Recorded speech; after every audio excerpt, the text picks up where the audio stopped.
Hello and welcome. Today I'm going to be doing my November native plant garden tour. This is the last tour of the whole season. I don't have any blooms to share with you this month, but I am going to be walking you through which plants have winter interest in the garden and what I'm going to be doing to the plants to help them prepare for the winter.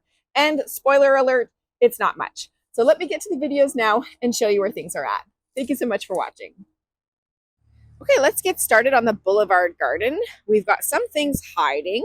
My Prairie Smoke is down here. It's going to be definitely covered by leaves and by snow very, very soon. We'll give it a little bit of space so it can pull in some more energy before it goes to sleep for the winter, but it is looking very, very happy. Over here, we've got some of these stems. This is all my Lanceleaf Coreopsis. You can see we've got some seeds developing here. So we'll leave these for the birds. I collected a bunch and I'll be sowing those right now. So hopefully we'll have much more Lanceleaf Coreopsis to share next year. Here we've got some stalks left from the wild blue lupin, and you can see that they're hollow here. So hoping that we're going to have some pollinators make a home in there. So funny enough, the best Rudbeckia hirta that I have are the ones that just self-seeded in the cracks in the bus stop and in the road. So that is just so silly because I actually put them in my gardens, but they wanted to grow here. And look, we might even get another bloom before the end of the season. We will see. Here we have my Eastern Prickly Pear Cactus. I've got some here, and then I actually did transplant. I used to have this guy growing in here, but he got so big, he flopped a little bit over. So I transplanted him back here, so hopefully he's happy there, and he can get his footing and look even bigger and better next year. You can see we had a bloom here. So yowza! Oh my gosh! That is sharp. Be careful with this guy. This is where the bloom was, and hopefully next year we'll get some as well. And it's going to get a little bit wrinkly like this, and that is perfectly normal and perfectly fine, and it'll look great next spring. Here we go with this kind of rosy leaves down here. This is my hairy beardtongue, and I'm sure that some of these little tiny, tiny seeds are going to drop, but I'm going to try to collect some as well, and I'll leave a bunch for the birds and whatever critters want to snack on these through the winter. Everything is getting covered up with leaves, but we have a couple things peeking out. Here is the bottle gentian. All the leaves have gone yellow. Not too sure that there are seeds developing in here yet. Doesn't quite feel like a seed pod, but who knows? If it is developing, we'll just leave it be. Here is our wild basil. It's still looking green, so it's pulling some energy into this plant still. We've got some seeds that have developed, and hopefully they will set themselves even more and it'll establish itself over here. And we've got our Foxglove Beardtongue. These leaves have gone a little bit kind of brownish, and they're looking quite lovely, and hopefully next year we'll get some of those beautiful blooms. It might be tricky to see, but here we have our little blue stem. All of these stems have gone a beautiful rosy color, which I just love. You can see that there are seeds developing. And this is just such a pretty plant in the garden. I definitely would recommend little blue stem for its very pretty kind of frosty green foliage in the spring and throughout the summer. And then as it goes into this beautiful rosy color into the fall. Here we have my golden Alexanders. This did well this year. We got some blooms, and now the leaves are going kind of brown along the edges. Got some green still here as well, and it's looking pretty happy before it goes to sleep. Here we have my patch of wild black raspberries, and it looks awesome, but isn't this neat? Check out the stems. They've almost gone like this frosty maroon color. It's very, very cool. I'm not sure if this is normal for the plant or if this is something that I should be worried about, like powdery mildew, etc. Let me see. Does it come off? It comes off. Interesting. Okay, so if you know what is going on here, if this is perfectly normal, which I kind of think it is, or if there's something that's going on, let me know in the comments below. This little twiggy here is my serviceberry. This is the best that I have seen it in the fall so far. Look, I've got all sorts of buds here that are looking really, really good. I'm very, very happy. I'm going to protect this from the bunnies or from anything else that wants to nibble on it over the winter. So I'm going to put a little bit of a chicken wire cage around this just to make sure it doesn't get nibbled, because this is looking really good.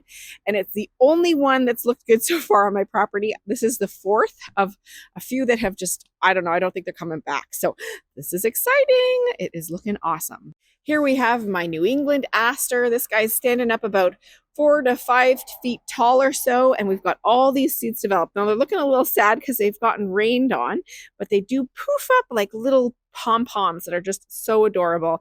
I'm going to leave all of this here. I might snag some for friends, but honestly, I haven't had a ton of volunteers of this plant. A few for sure, but nothing that like it's not going crazy in the garden. So this is awesome food for the birds. So I would definitely recommend just leaving them here to help with winter interest and also to feed the birds over the winter. Over here in the middle, we've got our butterfly weed.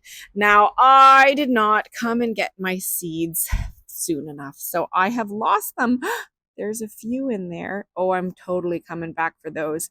I have pretty much lost them all, so that's a bit of a bummer because really I want to collect them. Oh, look, there's some more down there. Sweet. Okay, I'm going to come and get those.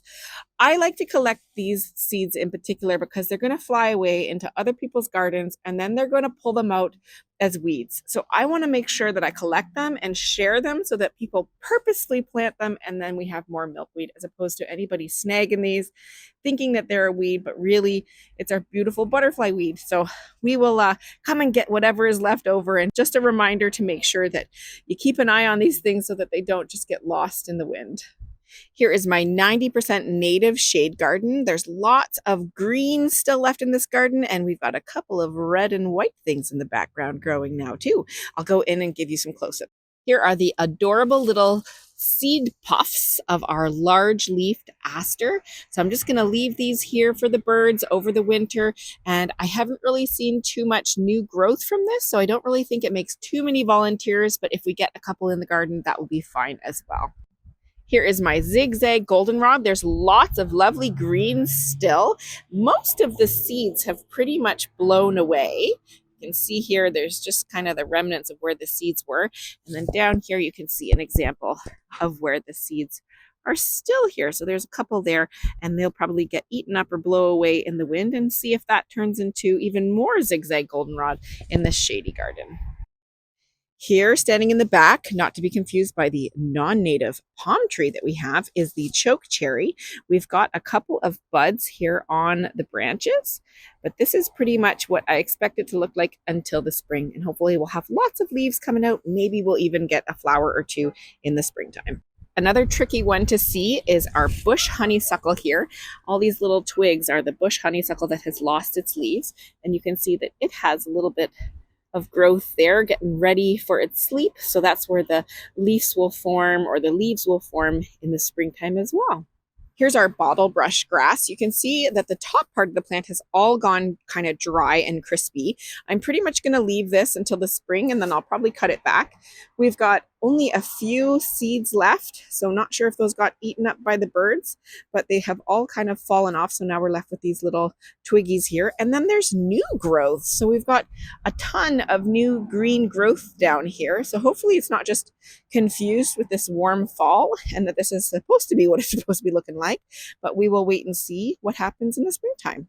So here, kind of getting smushed by the leaves and the peony branches that have fallen, is my Christmas fern. And we had some spores, which are still kind of here. I still have some learning to do with respect to how these propagate and if there's anything I can do to encourage it. But for now, I'm just going to let it do its thing and see what happens over time. It's looking pretty good in my opinion. Here, these little kind of twiggies are the remnants of my Solomon seal. It looks kind of neat, though I don't know how long it will stand up as it gets snow and whatnot, but it's a little bit of winter interest for a while anyhow. Here, getting covered by leaves, is my heartleaf foam flower. It's going a little red and rosy, which is kind of pretty in my opinion, and it's got a whole bunch of new growth back there. So really looking forward to seeing this expand. I feel like it's taken a few years to get its footing. This is definitely not a very aggressive grower in the garden, from my experience anyhow.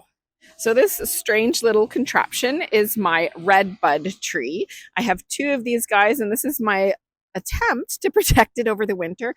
I'm also going to wrap around some chicken wire around these little guys right here, just to make sure that it doesn't get nibbled by anything like rabbits and whatnot.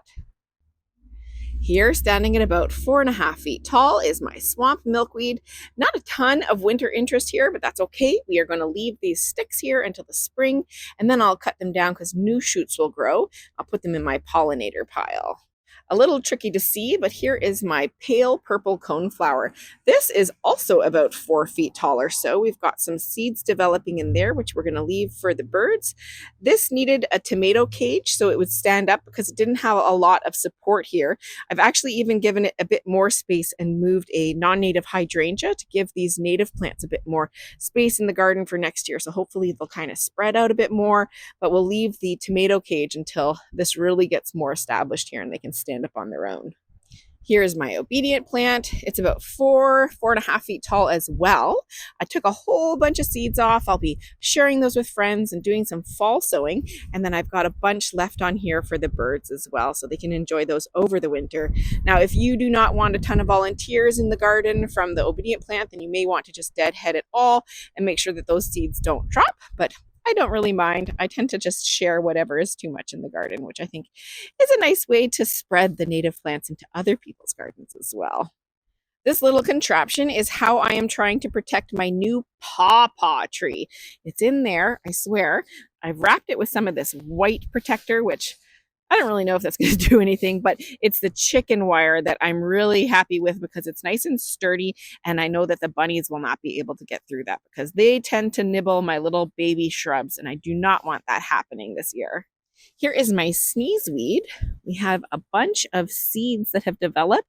I've just left them, though I should probably come and get them so I can make some more of this stuff, because I tend to see that the seeds get gobbled up and the volunteers, they don't tend to come very often in my gardens. So I'll put these ones down here, but I'm going to come back and get some later so I can fall sow them in a special spot away from the critters. Here is my second red bud plant. I've got another little protector here. I do feel like these protectors are kind of heavy on these tiny, tiny plants, but hopefully it's not too heavy for these guys. Now I will wrap this in chicken wire as well, because this is not going to be protecting this at all from the bunnies who are just going to come and snip this off right to here. So I'm going to wrap this in chicken wire so these don't get nibbled down as well. Here is my itty bitty baby birch tree. I have been hoping that this guy holds on, and I think he is. He didn't do so well after last winter. These little buds that were here last winter did not come back. See, they kind of got chopped off right here. But they did grow new growth. So hopefully next year we'll see the same, and it will only get bigger and better every year. But for now, this little thing is only about 2.5 feet tall and about the thickness of a pencil. Here's my morning star sedge. It's still got a lot of green left in it, so it's still looking pretty good and happy. We will see what happens over the winter, but hoping that it will come back and be even bigger and more beautiful next year. Okay, so I've got two things going on here. I thought that this might have been my Virginia mountain mint, but it's not, because I think this might be. So I think that we've got a couple things here. So I think this might be the seed pods from the Virginia mountain mint. I just kind of squeezed them and they smell so beautiful and minty. So that's what I'm going to say this one is. But then this one, what do you think this is? Who knows? I did plant smooth aster or smooth blue aster here. Perhaps that was that, and I didn't even notice it this year. Who knows? We will just let that be, and they can keep the birds happy with those seeds, and we'll figure out what they are next spring. Here, standing at about 3 feet taller, so is my wild columbine. I've got a bunch of these seed heads here, but I kind of think they're empty. They have been blown around a bit, so if there's any seeds in there, I would be surprised. We might get some birds coming and nibbling on them, but otherwise they'll probably drop to the ground and hopefully make some more wild columbine over here. It's probably quite tricky to see, but here is my spotted bee balm seed heads. Now I know that these will get eaten by the birds, but I'm also wanting to make more of these. So I'm going to come and snag a few of these so I can do some fall sowing before the snow falls. And then I'll maybe get a whole bunch more spotted bee balm as well. Here's my wild phlox. I transplanted it, so it is doing pretty good despite being moved a couple weeks ago. These sticks here are part of the phlox that had kind of flopped over. We've still got lots of green left, so hopefully that is just pulling in energy to the plant to help it heal after that transplant.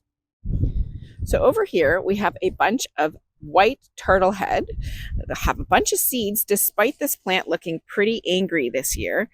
And I think I'm just going to leave them. They don't feel very dry and crispy, maybe because of the rain lately, but they don't feel ready for me to come and snag them. So I'm just going to leave them be, let the birds eat them if they eat them, and if they fall and make more, then all the better. Here is our Woodland Sunflower. So you can see we've got a bunch of seeds that are coming along here, and we're just going to leave these here for the birds.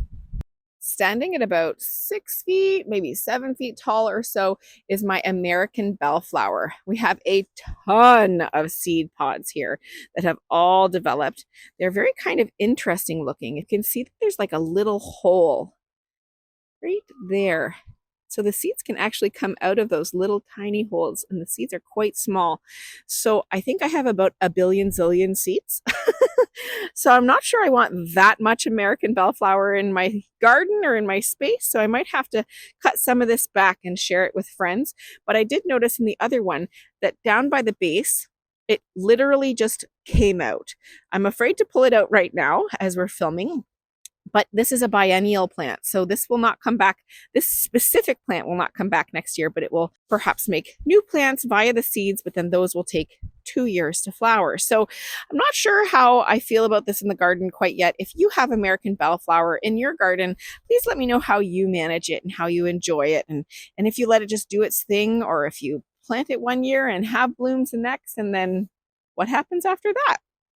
Here in this little protection contraption is my spice bush plant. Again, this plant is so young, I really did not want it to get nibbled up by the bunnies. So I protected it with this white thing. I knew that wasn't going to quite take it, so I covered it with this chicken wire as well. So really hoping that this is well protected. I'm going to put some leaves in there too for some insulation, and hope that it gets much bigger next year. Here's my wild bergamot. I grew this from seed this year. I didn't have any flowers, so hoping that this is just getting established and that next year we'll get some lovely blooms in the springtime. Here at about 5 feet tall or so is my great blue lobelia. Again, a ton of seeds, so hopefully this will keep the birds happy.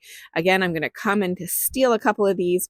These make tons of little seeds. Let's see. See, look at all those tiny, tiny, tiny little seeds. So I, again, have about a billion zillion of these. So again, I'm going to come and get some of the seeds so I can share with friends. But they are staying pretty put in these little pods. So hopefully the birds can enjoy them over the winter as well. Here is my volunteer Panicled Aster, I believe, if I did ID this correctly. Does it not have the most adorable little seed puffs? They're so super duper cute. It was in a different spot last year. It showed up behind the barbecue this year, and who knows where it will show up next year. But we're going to leave these seeds for the birds and for them to find themselves into a new home as volunteers. And here in this pot, we have our smooth rose, and it looks quite fuzzy, but it definitely is not. It is more prickly than fuzzy, but still, ow, still kind of cute. Lost all its leaves, and we're going to keep it in this pot for another year until we find the perfect spot for it in the garden. This is the start of my fall sowing station. I've got some swamp milkweed here. I've got some Lanceleaf Coreopsis here, and I'm going to put a couple other pots out as well. And then over here is my red oak tree. I grew this from an acorn this spring. The squirrels gave it a run for its money. I swear they yoinked it out of this pot, I don't know, 100 times, but it was okay. It had leaves, and I'm hoping that I can protect it over the winter, and it will be a little bit bigger than this next year, but it will be a giant, beautiful tree one day. Before we close out, I wanted to show that I do have a few blooms. They're not native. I think this might be a near native. It's a coneflower of some sort, maybe an echinacea. It was a volunteer in the garden that was gifted to me from some kind of critter. So thank you to the critter, and we will enjoy these blooms just for a while yet before the snow comes. Thank you so much for watching. I hope you found the video interesting and helpful. If you liked it, please give me a thumbs up, and consider subscribing for our next native plant garden tour coming up next season. Thanks again, and happy gardening.